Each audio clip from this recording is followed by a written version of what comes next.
સુરતમાં હાર્ટ એટેકથી મોતની ઘટનાઓમાં વધારો થઈ રહ્યો હોય તેમ જહાંગીરપુરા ખાતે રહેતા 22 વર્ષીય યુવાનનું હાર્ટ એટેકથી મોત નીપજ્યું હતું।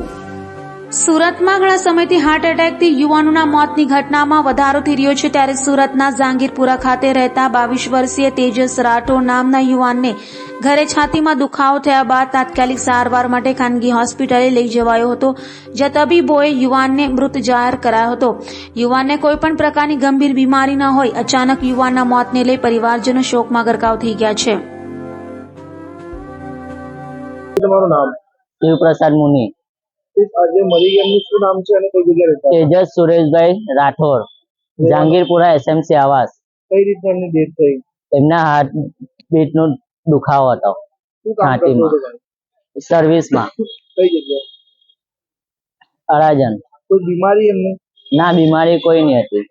કઈ રીતના કેટલા વાગ્યાનો બનાવ છે? કઈ રીતના બન્યો? 1-1.5 વાગ્યાનો બનાવ હતો। હા, અને 4 વાગે ખબર પડી। શું કરતો હતો ભાઈ? ઘરે હતો? હા, ઘરે હતો। અચાનક માં થયું એવું। એના પરિવારમાં કેટલા લોકો છે? પરિવારમાં એમાં એની મમ્મી ને 2 જણ જ રહેતા હતા। 2 બેન છે, તેના લગ્ન થઈ ગયેલા છે। 3 બેન હતી, લગ્ન થઈ ગયા।